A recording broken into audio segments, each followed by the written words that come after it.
अस्सलाम वालेकुम students. Cast accounting में आज एक्सरसाइज नंबर 7 हम स्टार्ट कर रहे हैं और पेज 59, एक्सरसाइज 7 पेज नंबर 59। आज का क्वेश्चन हमारा ग्रॉस प्रॉफिट डिटर्मिनेशन से रिलेटेड है। Gross profit GP determination.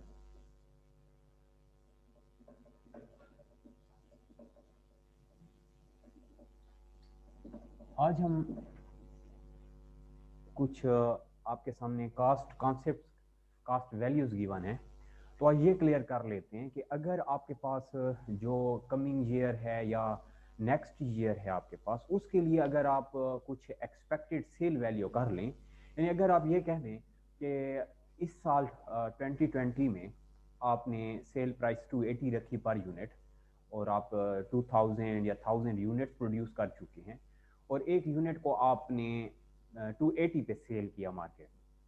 तो जब कमिंग ईयर आ रहा है 2021, उसके लिए हम कौन सी या क्या सेल प्राइस रखें कि कास्ट ऐसी हो कि आपको कंट्रोलेबल कास्ट हो आपके सामने, और सेल प्राइस क्या रखी जाए ताकि आपका ग्रॉस प्रॉफिट बेस्ट हो, आपको सूट करे, आपको एक अच्छा मीन्स के मार्जिन दे। यानी आज का क्वेश्चन हमारा नेक्स्ट ईयर की एक्सपेक्टेशन से रिलेटेड है, expected gross profit, expected sale value से रिलेटेड है। यानी मैंने आपको ये कहा कि आप अगर ऐसा कह दें कि लास्ट ईयर जो हमारा था, लास्ट ईयर इसमें आपने सेल प्राइस 280 अगर रख दी, इस पे सपोज आपकी सीजीएस जो रही, ये आप कह सकते हैं 210 रही, तो आपको जीपी क्लियर रहा कि हमें $70 70 पर यूनिट हमने ग्रॉस प्रॉफिट अर्न किया। लेकिन अब ये हम इसी इन्हीं लास्ट ईयर जो हमारा रहा, इसी की वैल्यू से या इसी के जीपी से, का सीजीएस से या सेल प्राइस को सामने रखते हुए अब हमने ये देखना होगा कि हमारे पास जो कमिंग ईयर है, next year, coming year means जो आपका नेक्स्ट ईयर होगा, इसमें हम क्या सेल प्राइस, एक्सपेक्टेड वैल्यू क्या हो, हमारी एक्सपेक्टेड सेल क्या हो, सेल प्राइस क्या होनी चाहिए। मैं कहता हूँ अगर हम सेल प्राइस 300 रख दें तो इस पे सीजीएस क्या आएगी हमारी, ये क्लियर करना होगा। फिर अगर सीजीएस जो भी हो मींस जैसे मैंने यहां सपोज कर लिया तो मैं यहां भी सपोज कर ले, तो अगर यहां सीजीएस 250 आ जाए तो आपका जीपी 50 होगा। इसी तरह दूसरा ऑप्शन ये भी है कि अगर हम सेल प्राइस 350 रख दें तो इस पे जीपी क्या होगा, वही 250। अगर तो हम आप देख सकते हैं कि यहाँ हमारा प्रॉफिट ज्यादा जा रहा है, सॉरी सीजीएस ये हो गया और ये जीपी, सीजीएस अगर कर लूं ये जीपी आ गया। इसी तरह मैं एक और एक्सपेक्टेड, एस्टिमेटेड या प्री डिटरमिनेड सेल वैल्यू आपके सामने रखता हूँ। मैं तो अगर हम ऐसा कर लें कि 375 कर लेते हैं हम सेल वैल्यू नेक्स्ट ईयर के लिए, एग्जिस्टिंग ईयर को देखते हुए नेक्स्ट ईयर की एक्सपेक्टेशंस आप प्री डिटरमिन कर रहे हैं, प्री डिटर्मिनेशन कर रहे हैं, तो मैं कहता हूँ कि अगर ऐसा हो वही हमारी कास्ट लगे और हम सेल प्राइस बढ़ा दें तो हमारा जीपी तो यहाँ इंक्रीज हो जाएगा, लेकिन क्या ग्रॉस प्रॉफिट मार्जिन इंक्रीज करने से नंबर ऑफ यूनिट्स भी इफेक्ट होंगे, या नंबर ऑफ यूनिट्स इंक्रीज होते जाएंगे, या नंबर ऑफ यूनिट सेल, जो मैं कह रहा हूँ नंबर ऑफ यूनिट सोल्ड, इस पे क्या इफेक्ट पड़ेगा। तो हम जो क्वेश्चन देख रहे हैं एक्सरसाइज 7 आज स्टार्ट कर रहे हैं हम, और ये आपके पास पेज 59 है, ग्रॉस प्रॉफिट डिटर्मिनेशन। पहले क्वेश्चन जरा देख लें। आपको कहा गया the Davidson manufacturing manufacture kitchen appliances, Davidson corporation manufactures kitchen appliances to sell for $280। यानी कंपनी है डेविडसन कॉर्पोरेशन है जो किचन अप्लायंसेस बनाते हैं और ये एक यूनिट 280 का सेल करते हैं। ये पॉइंट क्लियर कर लें, इस क्वेश्चन में पर यूनिट पे हमने काम करना होगा। आपको कहा गया पर यूनिट ये जो सेल करते हैं 280 पे सेल कर रहे हैं, ये मींस के ये लास्ट ईयर के सारे आपके सामने वैल्यूज हैं या कंपोनेंट्स हैं।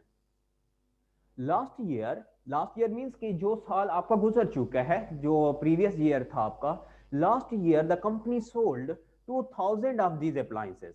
अब कंपनी ने क्या किया, 2000 अप्लायंसेस प्रीवियस ईयर आपने सेल की, 2000 यूनिट आपने बेचे हैं, सेल किए हैं। These appliances realizing a gross profit of 25% of CGS। अच्छा, एक पॉइंट ये देख लें, फर्स्ट हमें पॉइंट नजर आया कि ये जो प्रीवियस ईयर में 2000 यूनिट बेचे गए, ये ग्रॉस प्रॉफिट इसका कितना, सीजीएस का 25% ग्रॉस प्रॉफिट रहा, यानी CGS cost of good sold का 25% आपने प्रीवियस जो ईयर रहा जिसमें 2000 यूनिट बनाए, और 280 का $280 का एक यूनिट सेल किया था आपने, तो आपने कितना प्रॉफिट अर्न किया? 25% ऑफ सीजीएस, कास्ट का 25% आपका जीपी था। इसी तरह of this total cast material 40%, factory overhead 15%। इसी टोटल कास्ट आपको पता है कास्ट कैसे बनती है? सीजीएस, सीजीएस में हमेशा material plus labour plus factory overhead. आपको कहा गया है कि इस मटेरियल 40% था और फैक्ट्री ओवरहेड 15%, बाकी हम यहां रख लेंगे। ये तो हो गया प्रीवियस ईयर के कुछ वैल्यूज, प्रीवियस ईयर की कास्ट एलिमेंट्स। अब हम नेक्स्ट ईयर की तरफ जाते हैं। आपको कहा गया ड्यूरिंग कमिंग ईयर, अब जो ईयर आपके, जैसे मैंने आपको कहा 2020 को देखते हुए आप 2021 के लिए, नेक्स्ट ईयर के लिए कुछ वैल्यूज एनालाइज कर रहे हैं, जज कर रहे हैं या उन प्री डिटर्मिनेशन कर रहे हैं। एक्सपेक्टेशंस आप क्या रख रहे हैं? During coming year it is expected that materials and labour cost will each increase 25%। यानी अगर पहले मटेरियल 100% था, अब 125 पे चला जाएगा, 25% और कास्ट बढ़ेगी। हमेशा ऐसे होता है कि इन्फ्लेशन की वजह से, क्वालिटी को इंप्रूव करने की वजह से, आपकी लेबर कास्ट बढ़ने की वजह से, मींस के गवर्नमेंट अगर रेज कर देती है लेबर कास्ट में, सैलरीज में, वेजेस में, तो आपको फिर इंक्रीज करना पड़ जाता है, जिससे आपकी मटेरियल कास्ट इन्फ्लेशन की वजह से भी बढ़ सकती है और साथ आपकी लेबर कास्ट भी बढ़ सकती है। तो आपको कहा गया कमिंग ईयर में एक तो आपके सामने एक्सपेक्टेड इंक्रीज ये है कि हमारी मटेरियल कास्ट जो होगी प्रीवियस ईयर के अगर सामने रखा जाए के मुकाबले में, हमारा नेक्स्ट ईयर में मटेरियल कास्ट कितनी इंक्रीज होगी? 25% इंक्रीज होगी। यानी कितनी इंक्रीज होगी? 125% पे चला जाएगा। पहले 100% मटेरियल कास्ट अगर जितनी भी थी वो 100% थी, उसका 25% और हम लेबर भी 125 पे चली जाएगी। And labor cost will each increase 25%, and that factor head will increase 12.5, 12 1 by 2 कहा गया, तो ये 12.5% आपके फैक्टर हेड में इंक्रीज आएगा। 12.5 मींस 112.5%। ये तो हमने नेक्स्ट ईयर के लिए कुछ अपनी सीजीएस की एस्टीमेट सामने रख दी। रिक्वायरमेंट सुन लें। रिक्वायरमेंट ये है कि the number of units that must be sold, पहला पॉइंट ये क्लियर करेंगे, ये बता दें कि कितने यूनिट सोल्ड सेल होने चाहिए, नंबर ऑफ यूनिट्स कितने सेल होंगे अगर हमारी sale value to realise the same total GP in coming year as was last year, कि आप कमिंग ईयर में वही जीपी सामने रख लें, उसी जीबी को आप रियलाइज करें जो आपका प्रीवियस ईयर का टोटल ग्रॉस प्रॉफिट रहा, उसी को देखते हुए आप कमिंग ईयर के लिए अपने एस्टिमेट्स बता दें, एक्सपेक्टेशंस या प्री डिटर्मिनेशन कर लें। If the new selling prices, अगर ऐसा हो, आपके सामने तीन ऑप्शन है। अगर आप नई सेलिंग प्राइस न्यू ईयर के लिए, नेक्स्ट या कमिंग ईयर के लिए आप सेल प्राइस 300 रखते हैं, पहले 280 रखी थी, अब अगर 300 कर लें तो देखेंगे कितने यूनिट सेल होते हैं और जीपी क्या आता है। अगर ये 325 सेल प्राइस कर दें, फिर देखते हैं जीपी क्या आता है और नंबर ऑफ यूनिट क्या आता है, कितने सेल होंगे। इसी तरह लास्ट ये है थर्ड में कि अगर आप 350 सेल प्राइस रख दें, इस पे आपके कितने नंबर ऑफ यूनिट्स सेल होंगे। तो आज के क्वेश्चन में हमारा जो काम है, हम ये जज करेंगे, एनालाइज करेंगे कि अगर सेल प्राइस इंक्रीज हो तो उससे जीपी क्या इंक्रीज होता है। अगर जेपी इंक्रीज होता है सेल प्राइस बढ़ाने से, तो क्या number of unit sale volume, number of units में सेल वॉल्यूम इफेक्ट होता है या नहीं होता, सेल वॉल्यूम में नंबर ऑफ यूनिट्स डिक्रीज होंगे या इंक्रीज होंगे। तो अब मैं क्वेश्चन स्टार्ट कर रहा हूं, सोल्यूशन देख लेते हैं इसका। आपको काम ये करना होगा कि पहले तो आपका जो प्रीवियस ईयर है, जो ईयर आप क्लोजिंग है, एंडिंग ईयर, लास्ट ईयर, उस पे काम कर लें। तो एक चीज तो मुझे ये नजर आ रही है कि मेरे पास प्रीवियस ईयर, लास्ट ईयर का, यानी आपने जो कहा कि last year the company sold 2000 of these appliances, इस साल के लिए मेरे पास सीजीएस नहीं है, सिर्फ मेरे पास सेल है, सीजीएस नहीं है, तो इसके लिए मुझे सीजीएस फाइंड करनी होगी। अगर मैं इस ईयर की सीजीएस फाइंड करूं तो नेक्स्ट ईयर की सीजीएस पे काम हो सकेगा, तो मुझे यहां सीजीएस को पहले फाइंड आउट करना होगा। तो हम स्टार्ट कर लेते हैं कि लास्ट ईयर पे पहले काम कर लें, और लास्ट ईयर मेरे पास है कि gross profit for last year,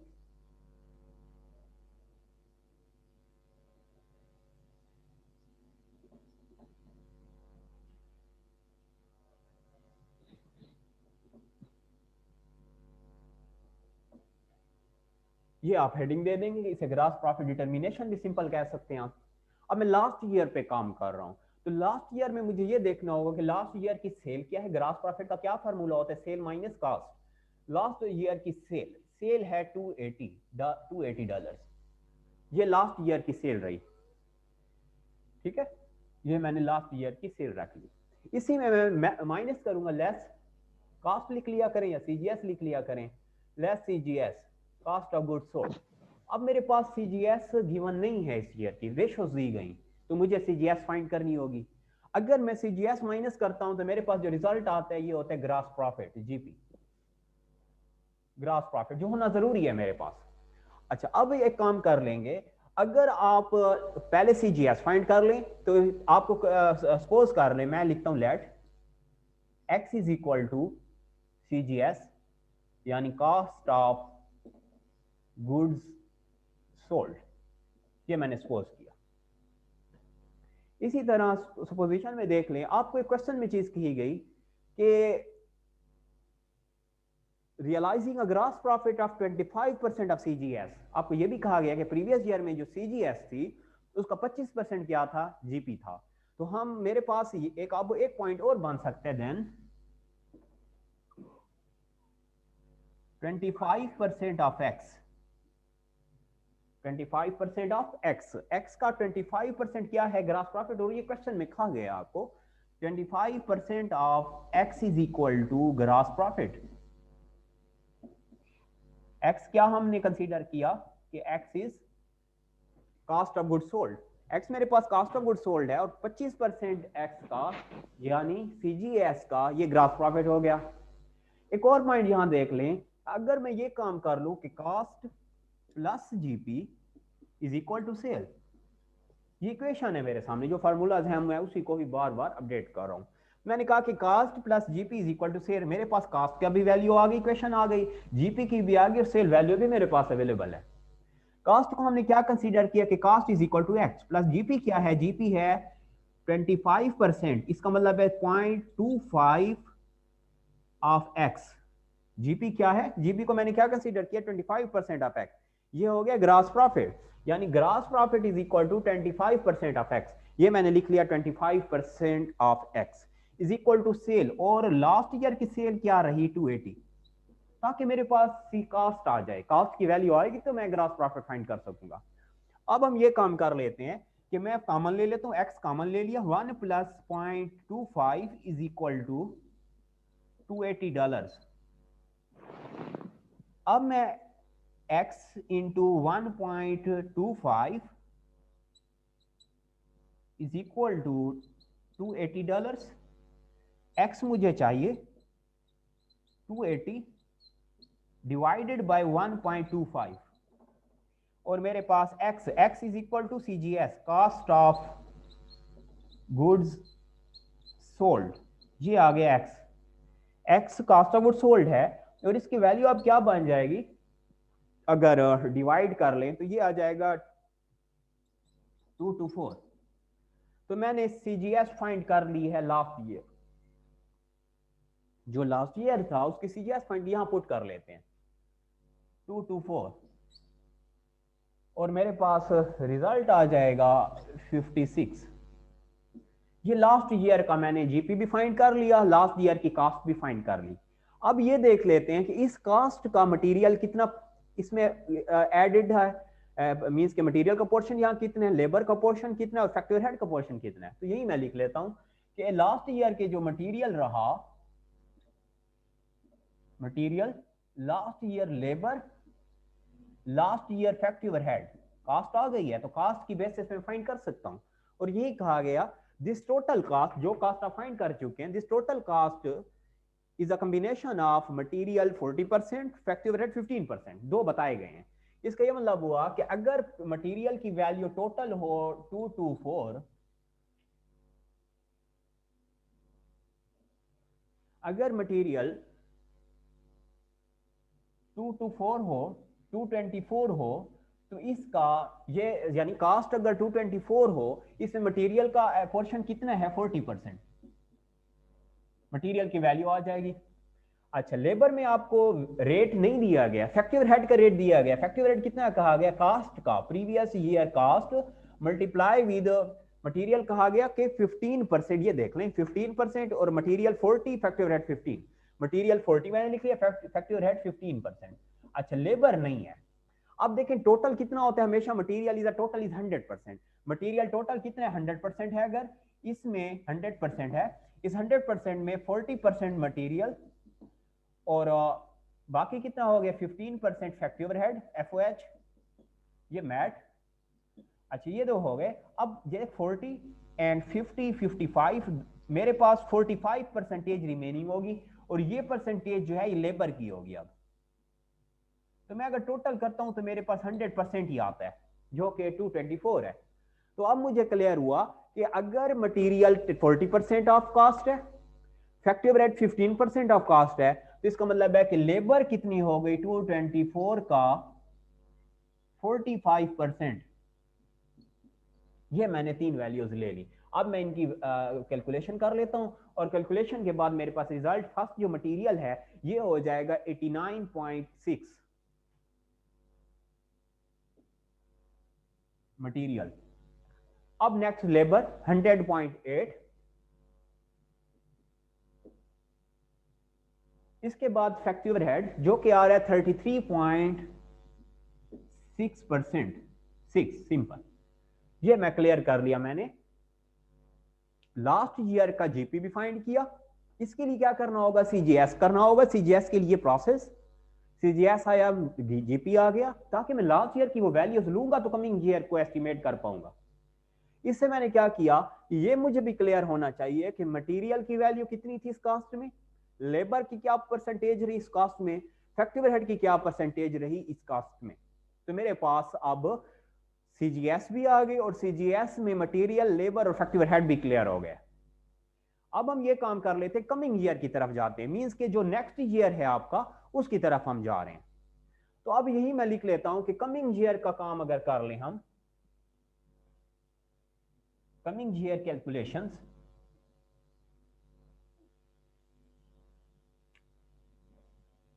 अब मैं लिखता हूं कमिंग ईयर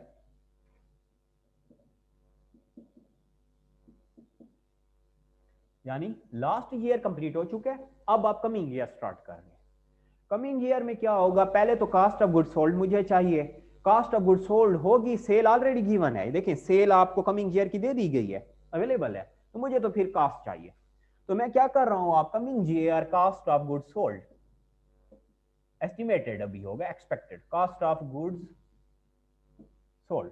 आपको कहा गया कि कमिंग ईयर में अगर आप प्रोडक्ट अपना 300 का सेल करें, अगर प्रोडक्ट 325 पे सेल करें, अगर आप प्रोडक्ट आपके पास चॉइसेस हैं कि 325 350 पे भी बेच सकते हैं, सेल कर सकते हैं, तो आप बता दें जीपी क्या होगा। तो मेरे पास कास्ट नहीं है, लास्ट ईयर की कास्ट है, कमिंग ईयर की नहीं है, तो लास्ट ईयर की कास्ट पर कमिंग ईयर की आप इंक्रीज लगा दें तो आपके पास जो कास्ट आएगी, रिजल्ट आएंगे, वो आपको कमिंग ईयर का कास्ट ऑफ गुड सोल्ड बताएंगे। ये मैं काम करने जा रहा हूं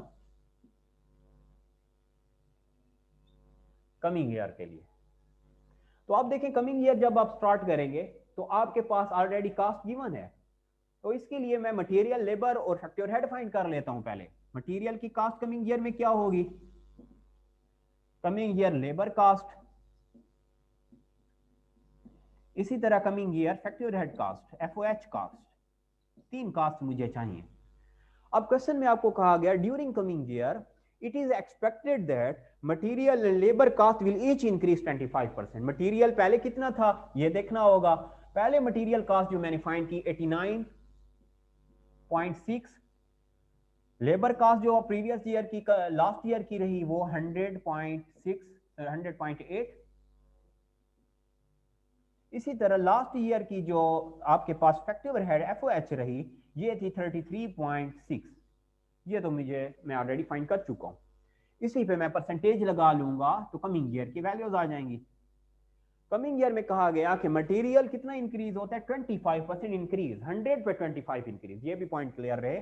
तो अब मैं कर लूंगा 125 इंक्रीज कहा गया तो 125, आप इसका 25 फाइंड करके दोबारा 89.6 में ऐड भी कर सकते हैं, तो फिर वही वैल्यू आएगी।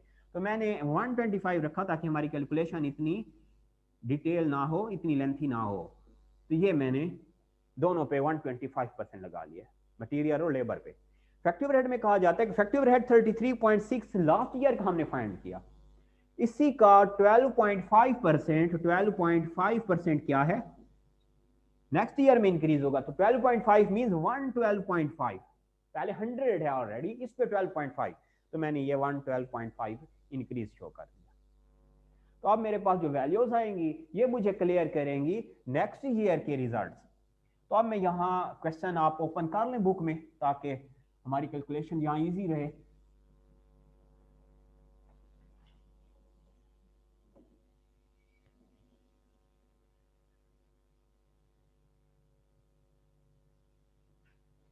अब आप कैलकुलेशन कर लें जो कि है मटेरियल कास्ट, लेबर और इफेक्टिव हेड। अगर मटेरियल कास्ट देख लें तो मटेरियल कास्ट आपके पास फर्स्ट 89.6 मल्टीप्लाई विद 112%, 125%, तो ये रिजल्ट आ जाएगा 112 आ जाएगा। इसी तरह आपके पास नेक्स्ट जो है 100.8 मल्टीप्लाई विद 125%, तो ये आपके पास रिजल्ट आ जाएगा 126। लास्ट है कि 33.6 मल्टीप्लाई विद 112.5, तो रिजल्ट आ जाएगा आपके सामने 37.8। 37.8 ये मैंने वैल्यूज ले ली कमिंग ईयर की, material, coming year labour, coming year effective head. अब मैं ऐड कर लेता हूं, ऐड करने के बाद ये क्या होगा, total cost per unit.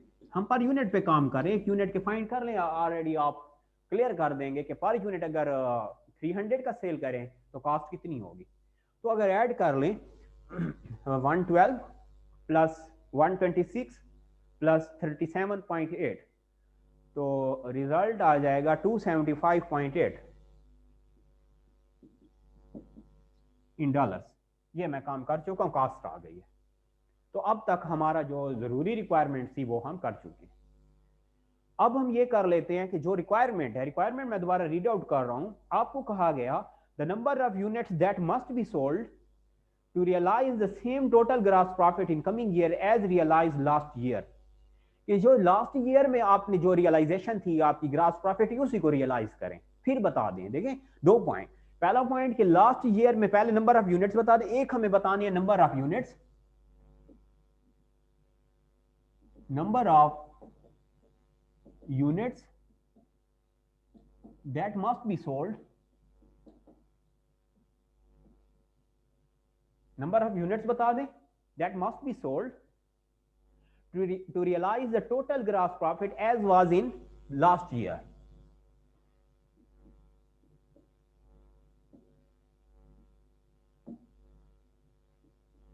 Total GP realized in last year, जो लास्ट ईयर रहा उसी का ग्रॉस प्रॉफिट को सामने रखें, उसी को रियल, क्योंकि हम नेक्स्ट ईयर का ग्रॉस प्रॉफिट तो हमारे सामने अभी नहीं है, नंबर ऑफ यूनिट्स बताने हैं। तो आप जो लास्ट ईयर का gross profit, total gross profit है, उसी को सामने रखें। तो अभी मेरे पास कॉस्ट भी आ गई है लेकिन टोटल ग्रॉस प्रॉफिट नहीं है। अब मुझे देखना होगा प्रीवियस ईयर में जीपी क्या रहा, 56 पर यूनिट, कितने यूनिट्स बेचे गए। तो मैं लिख लेता हूं पहले टोटल ग्रॉस प्रॉफिट इन लास्ट ईयर। लास्ट ईयर का टोटल ग्रॉस प्रॉफिट क्या था ये आप फाइंड कर लें पहले। इसके लिए हमें यह करना होगा कि आपने 2000 यूनिट्स बेचे, सेल किए थे, पर यूनिट ग्रॉस प्रॉफिट रहा 56, 112,112 112,000 मेरे पास आ जाएगा लास्ट ईयर का आपके सामने टोटल ग्रॉस प्रॉफिट। ये काम हो चुके। अब हम स्टार्ट कर लेते हैं रिक्वायरमेंट। अब आपको कहा गया if sale price is equal to expected sale price is equal to $300, sign दिया 300। ये है पहले आपके पास condition, first condition. First condition में कहा अगर सेल प्राइस 300 रख लें तो क्या अगर जीपी आएगा। तो मैं कहता हूं कि अगर सेल प्राइस 300 हो तो इसका फार्मूला ये बन जाएगा कि sale is equal to 300 minus cost CGS, ये काम क्या करने जा रहे हैं हम, कमिंग ईयर के सारी रिक्वायरमेंट्स हो रही हैं। तो देखें हमारे पास कितनी CGS आई, टोटल कास्ट पर यूनिट कितनी आई 275, टोटल कास्ट भी कह सकते हैं, टोटल CGS पर यूनिट भी कह सकते हैं 275.8। तो ये कास्ट हो जाएगी 275.8। मेरे पास अगर हम अपना कमिंग ईयर में प्रोडक्ट को, किचन अप्लायंसेस को पर यूनिट अगर 300 का सेल करते हैं, तो हमने CGS भी नेक्स्ट ईयर की फाइंड की है, फाइंड कर चुके हैं हम। मैं माइनस करूंगा, मेरे पास रिजल्ट जो आएगा क्लियर करेगा कि नेक्स्ट ईयर में क्या रिजल्ट होंगे, क्या प्रॉफिट होगा। तो ये आ जाएगा 24 पॉइंट, आपके सामने फर्स्ट अगर 24.2 होगा,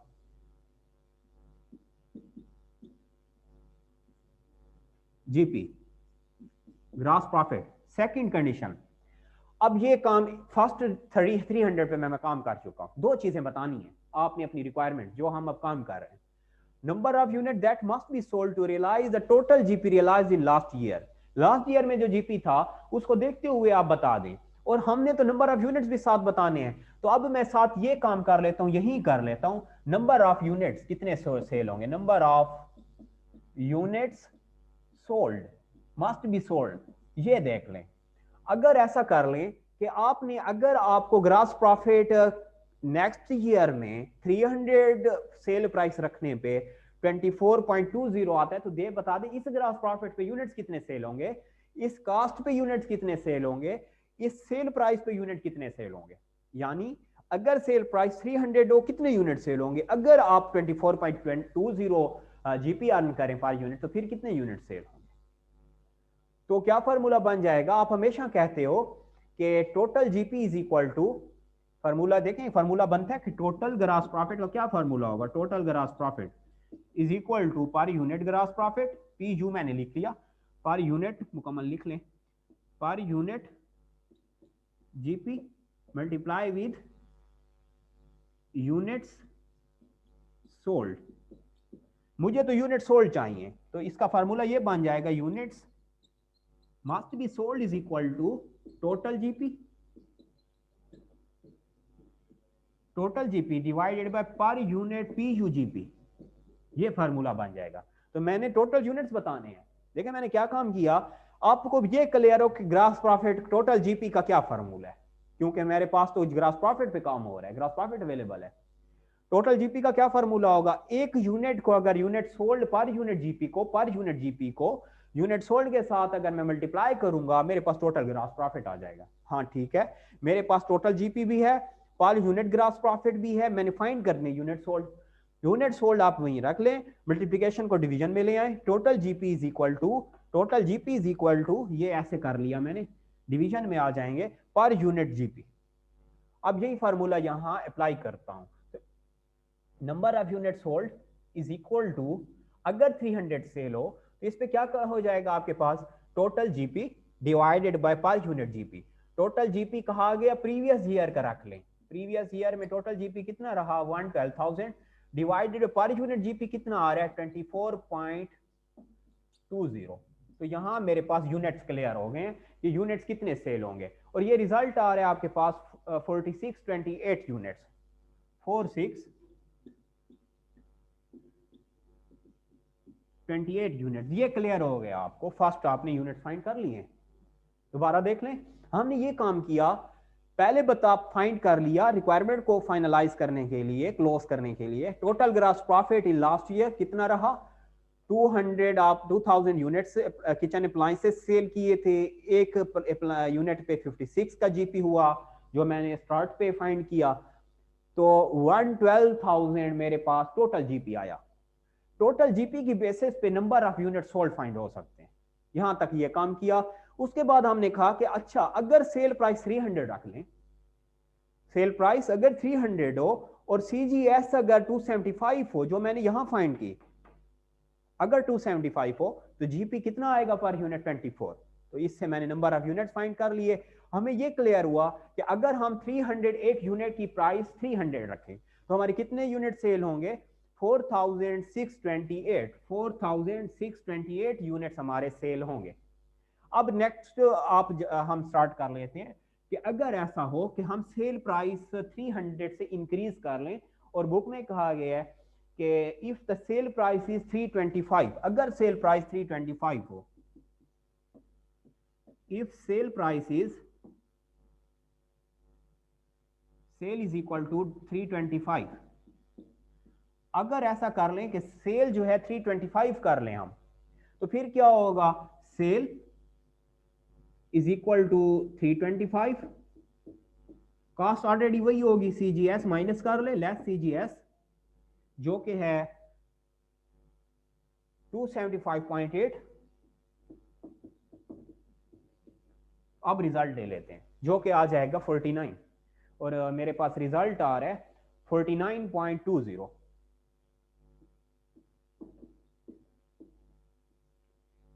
अब अगर हम 320 unit per unit cell price 325 रखते हैं तो हमें कितना जीपी आ जाता है, ग्रॉस प्रॉफिट 49.2 का जीपी आएगा। अब इसी पे यूनिट्स भी फाइंड कर लेते हैं। तो क्या काम करेंगे आप लिखेंगे total gross profit last year का, इसी ईयर के लिए उसी को कंसीडर करने, जो लास्ट ईयर में था इसी ईयर में, नेक्स्ट ईयर में, कमिंग ईयर में वही रियलाइज कर लें। 112 डिवाइडेड बाय कितना आपके पास जीपी आया 49.20, 49.20। अब यूनिट्स आ जाएंगे, नंबर ऑफ यूनिट्स डिवाइड कर लें, 112 डिवाइडेड बाय 49.20, 112 डिवाइडेड बाय 49.20, तो ये आ जाएगा 2276 यूनिट्स।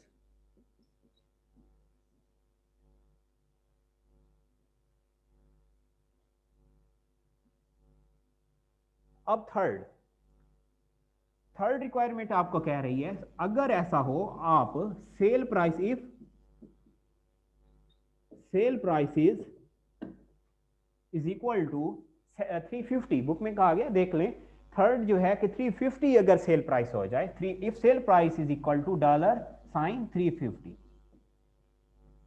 अगर सेल प्राइस 350 पे ले जाएं फिर क्या कंडीशन बन सकती है। तो फार्मूला यही होता है कि सेल नेक्स्ट ईयर में अगर हम प्रोडक्ट की सेल पर यूनिट 350 ले जाएं और सीजीएस वही होगी जो आपको प्रोडक्ट प्रोड्यूस करने में इंप्लीमेंट किया आपने, यूटिलाइज की 275.8। अब रिजल्ट ले ले तो ये रिजल्ट आ जाएगा 74 और 74.20।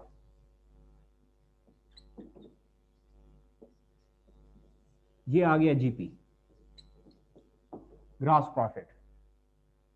अब इन्हीं पे यूनिट्स फाइंड करता हूं। अच्छा, अगर हम अपना प्रोडक्ट कमिंग ईयर में, नेक्स्ट ईयर में 350 पे सेल करें पर यूनिट, सीजीएस हमारी 275 ही रहेगी, तो हमें जीपी तो हो जाएगा 74, लेकिन ग्रॉस प्रॉफिट बढ़ने से, इंक्रीज होने से, सेल प्राइस बढ़ाने से नंबर ऑफ यूनिट्स पे कोई फर्क पड़ेगा, ये देख लेते हैं। तो हम यही काम करेंगे कि आपके पास जो लास्ट ईयर का जीपी था उसी को रियलाइज करें, 112 डिवाइडेड बाय ग्रॉस प्रॉफिट 74.20। तो अब नंबर ऑफ यूनिट्स आ जाएंगे, डिवाइड कर लें, 112,000 डिवाइडेड बाय 74.20, 1509 यूनिट्स।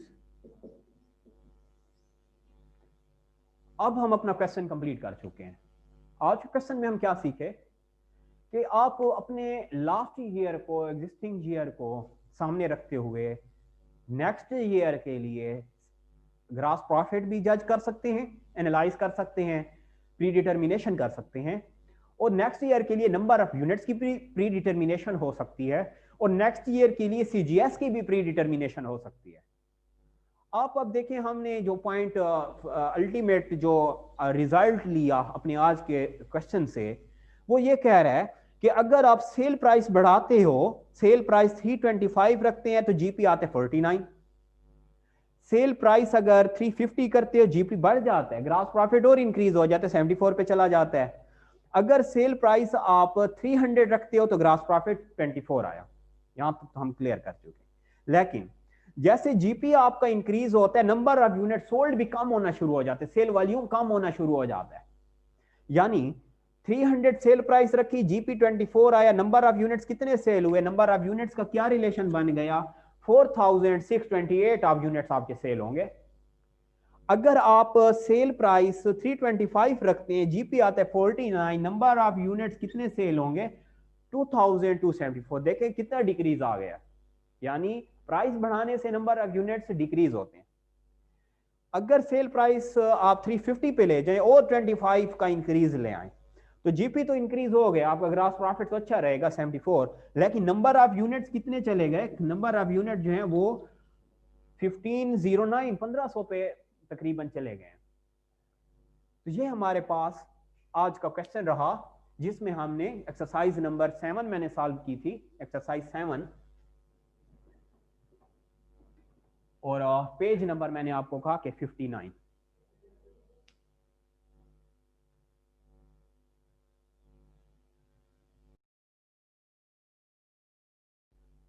पॉज कर लो।